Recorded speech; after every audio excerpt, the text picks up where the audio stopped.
हिवाळा जवळ येत असून सोरायसिसच्या पेशंटची समस्या थोडी वाढते. कारण त्यांना वाटतं, असं वाटत नाही, प्रत्यक्षात असं होतं की त्वचेत भडका उडाला आहे, ती वाढली आहे, कोरडेपणा वाढला आहे, खाज वाढली आहे, खरटून रक्तस्राव झाला असेल किंवा तडे पडले असतील, कट झाले असतील. तर मी मेघा चतुर्वेदी माझ्या चॅनेलवर तुमचे स्वागत करतो आणि आज आम्ही हिवाळ्यात आपला आहार आणि जीवनशैली कशी बदलावी याबद्दल बोलणार आहोत, जेणेकरून आपण कोरडी त्वचा देखील टाळू शकाल. आपल्या समस्या वाढू नये आणि आपली ऊर्जा वाढविण्यासाठी कोणत्या गोष्टी जोडल्या जात आहेत, कारण पॅराडिंग करताना आपल्याला असे वाटते की ऊर्जेचा निचरा होत आहे, ऊर्जा शिल्लक राहिलेली नाही, म्हणून ऊर्जेची पातळी देखील वाढत आहे आणि आपला सोरायसिस वाढू नये. तर नंबर 1 ज्या गोष्टी तुम्हाला जोडायच्या आहेत त्या आता आपण बियाण्यांकडे येतो. सूर्यफूल बियाणे, चिया बियाणे, भोपळ्याच्या बियाणे यासारखे बियाणे आपण खाऊ शकता. आपण त्यांना रात्री गरम पाण्यात भिजवू शकता किंवा आपण त्यांना बारीक करू शकता, पावडर मिसळू शकता आणि पिऊ शकता. सर्वप्रथम हे तुम्हाला प्रोटीन, फॉलिक ॲसिड देण्यास मदत करेल. हे शरीरातील सर्व लहान पोषक तत्वांची पूर्तता करते आणि यामुळे शरीरातील सर्व दाहक भाग कमी होतात आणि वजनही नियंत्रित होते. त्यामुळे अशा प्रकारे आपल्या सोरायसिसवर नियंत्रण ठेवण्यास मदत होईल.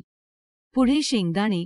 हिवाळ्यात लोकांना ड्रायफ्रुट्स भिजवून खायला आवडतात, त्यामुळे तुम्हाला काय ड्रायफ्रुट्स घ्यायचे ते म्हणजे बदाम आणि अक्रोड, आणि ते दोन्ही भिजवून खाण्याची खात्री करा. त्यांना भिजवा, कारण कुठलीही नैसर्गिक वस्तू उगवली की त्यावर काही विषारी पदार्थ असतात आणि त्यात काही विषारी पदार्थ जोडले जातात. भिजवून ते विषारी पदार्थ काढून टाकले जातात, म्हणून आपण म्हणतो की तुम्ही भिजवून खा. आणि ज्या गोष्टी खूप गरम असतात त्या नसतात. खूप गरम ते आपल्या शरीरात तटस्थ पद्धतीने प्रतिक्रिया देतात, म्हणून अशा प्रकारे आपण त्यांचे सेवन कराल. पुढे तुम्ही काय घालू शकता? हो, पालक, साग, मोहरी सारखं सगळं बनवलं जातं, मुळा भरपूर बनवला जातो, गाजर बनवलं जातं, बीटरूट बनवलं जातं. या सगळ्याचे सेवन तुम्ही करू शकता. सागच्या रूपात घेऊ शकता किंवा बीटरूट आणि गाजराचा रस बनवून पिऊ शकता किंवा त्यांची भाजी बनवून प्या. पण तुम्ही या गोष्टी वापरू शकता, कारण एखादी नवीन गोष्ट येते. हिवाळ्यात तुम्ही गाजर आणि बीटरूट एकत्र खाऊ शकता. तुम्ही त्यांचे सूप बनवून पिऊ शकता आणि हे जेवण रिप्लेसमेंटही होते. संध्याकाळी तुम्ही करू शकता. बीटरूट आणि गाजराचे सूप प्या, पुरेसे आहे. तुमचे हिमोग्लोबिनही चांगले राहील, फॉलिक ॲसिड लो पूर्ण होईल, ताकदही टिकून राहील आणि चमकही येईल. पुढे आपल्याला कमी प्रथिने घालण्याची आवश्यकता आहे, कारण बऱ्याचदा लोकांचा असा विश्वास असतो की जर त्यांनी भरपूर प्रथिने खाल्ली तर सामर्थ्य टिकून राहील, आणि भरपूर जड प्रथिने खाल्ल्याने आपली चमक वाढते, कारण मृत त्वचा केवळ प्रथिनाचा एक भाग आहे.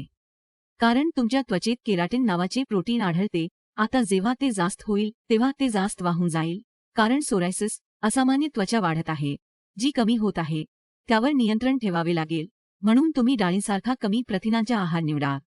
ओट्स, सोया तुम्ही हे खाऊ शकता. प्राणी प्रथिने, मांसाहारी, मासे तुम्हाला हे सर्व टाळणे आवश्यक आहे, जेणेकरून तुमची चिडचिड नियंत्रित होईल, यकृतावरही परिणाम होणार नाही आणि यकृत त्यांना योग्य प्रकारे चयापचय करू शकेल. पुढे मी धान्याबद्दल बोललो तर लोक काय करतात, ते सगळे धान्य मिसळून चपाती बनवतात.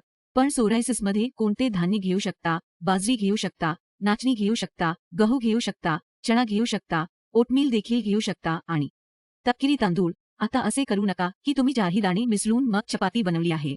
तुम्ही एका वेळी एक दाणे वापराल आणि या धान्यांमधून तुम्ही स्वतःची कोणतीही निवड ठेवू शकता. लोक अनेकदा ग्लुटेन सोडतात किंवा सोरायसिसमध्ये चपाती खायला निघून जातात. तुम्हाला हे करण्याची गरज नाही. ग्लुटेनपासून ॲलर्जी झाली तरच तुम्ही ग्लुटेन सोडाल, आणि ते एका कॉम्प्रिहेन्सिव्ह टेस्टमध्ये आढळते. जेव्हा आपण फूड कॉम्प्रिहेन्सिव्ह टेस्ट करतो त्यामध्ये तुम्हाला ग्लुटेनपासून ॲलर्जी होते, गव्हापासून ॲलर्जी होते, मग तुम्ही निघावे लागेल. जर ही ॲलर्जी तुमच्या शरीरात नसेल तर तुम्ही गव्हाचे पीठ घेऊ शकता आणि एका वेळी गव्हाच्या पिठापासून बनवलेली एक पोळी खाणार आहात, जेणेकरून मिसळून कोणाचा काय परिणाम होतो हे कळणार नाही, आणि एका वेळी एकच धान्य खाल्ले तर हे अधिक फायदेशीर ठरेल, कारण तुम्हाला फायबर मिळेल. फायबर मिळाले तर बद्धकोष्ठता दूर होईल, पोटाची समस्या कमी होईल आणि तुम्हाला योग्य प्रमाणात ऊर्जा मिळेल, ज्यामुळे सोरायसिस वाढणार नाही आणि तुला कमीपणा जाणवणार नाही. आता दारू, धूम्रपान, बाहेरचे अन्न, packed food, frozen food, preservative food आणि बाहेर मिळणारे रेड मीट किंवा घरगुती रेड मीट, चिकन, मटण तुम्ही खाणार नाही, मासे खाणार नाही. या गोष्टी टाळाव्या लागतील. तुम्हाला टाळावं लागेल. हवं नसेल तर धूम्रपान करू नये, कारण मी पेशंटला भांडताना पाहिलं आहे की मॅडम आम्ही रोज मद्यपान करतो, आम्ही रोज धूम्रपान करतो, तुम्ही आम्हाला आठवड्यातून एकदा करू द्या. औषधं प्रभावी असावीत, त्यामुळे तसं होत नाही. गरज आहे आपल्याला जो आजार आहे तो समजून घेण्यासाठी जेव्हा तुम्ही तुमची जीवनशैली आणि खाण्यापिण्याच्या सवयी सुधाराल. एकदाही मद्यपान करत असाल तर चिडचिड येऊ शकते आणि सोरायसिस वाढू शकतो. म्हणून या गोष्टी तुम्हाला आवश्यक आहेत. टाळा. आपण वार्षिक प्रथिने घेणार नाही. आपण कार्बचे सेवन कमी कराल. हे सर्व केल्याने इन्सुलिन प्रतिरोधकता कमी होते. आपल्या शरीरातील यकृत प्रक्रिया जे योग्यरित्या कार्य करत नाहीत ते वाढवले जातात. आणि आपल्या फायबरचे प्रमाण किती आहे. तुमच्या शरीरातील जळजळ कमी होऊ लागते आणि तुम्हाला हलकं वाटू लागतं. त्यामुळे या गोष्टी तुम्ही लक्षात ठेवाल. तुम्ही फळे खाऊ शकता, पण आंबट फळे खाणार नाही. फळामध्ये सफरचंद, डाळिंब, पेरू, केळी, पपी हे सर्व तुम्ही घेऊ शकता. घ्या. आणि आपण आपल्या जेवणाची जागा फळे आणि सूपने घेऊ शकता. म्हणून असे नाही की जेवणात पर्याय नाहीत. फक्त आपल्याला काय हवे आहे आणि आपण काय निवडतो. बऱ्याचदा लोकांना अभिनेत्रींसारखे शरीर हवे असते, किंवा चेहरा, किंवा चमक, किंवा दुबळे शरीर हवे असते. विराट कोहली. पण तुम्हाला वाटत नाही की ते गोष्टींसाठी इतकी मेहनत घेतात. कदाचित ते असे काहीही खात नाहीत जे त्यांना माहीत आहे की हानिकारक असेल, किंवा ते असे काहीही करत नाहीत ज्यामुळे त्यांच्या आरोग्यावर परिणाम होईल. म्हणून आपल्याला खूप मेहनत घ्यावी लागेल. आणि सोरायसिस असताना आपण केले पाहिजे. आपल्या खाण्यापिण्याच्या सवयी इतक्या चांगल्या बनवा की त्या परत येणार नाहीत. आणि ज्या गोष्टी टाळाव्यात, तुम्ही साखर टाळाल, मैदा टाळाल आणि मिठाचे जास्त सेवन टाळाल. आणि बाकी या परिष्कृत गोष्टी खाल्ल्याने तुमचे इन्सुलिन वाढू नये आणि तुमच्या यकृताच्या कार्यात अडथळा येऊ नये, सोरायसिस वाढू नये. त्यामुळे या गोष्टी करून तुम्ही तुमच्या आजार वाढण्यापासून रोखू शकता. बऱ्याच अंशी चिडचिडेपणातून आणि शेवटी आनंदी राहावं लागतं. आजार घेत राहिलात तर तो पुन्हा पुन्हा बघत राहाल. लोकांना फरक पडत आहे, लोक काय म्हणत आहेत, आजार पुन्हा वाढणार नाही. तसं नाही.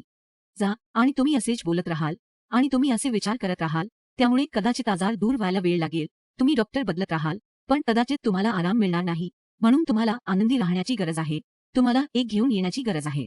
थंड वागणूक. आपल्याला काही वर्कआउट्स जोडणे आवश्यक आहे, जेणेकरून आपण रोगावर कमी लक्ष केंद्रित करू शकता, आपल्या जीवनावर लक्ष केंद्रित करू शकता आणि आनंदी राहू शकता. म्हणून जर आपल्याला सोरायसिस बरा करायचा असेल तर खाली दिलेल्या क्रमांकावर प्रतिमा पाठवा, माझ्या टीमशी बोला, मला येऊन भेटा आणि मिळवा. त्यावर योग्य उपचार. धन्यवाद आणि काळजी घ्या.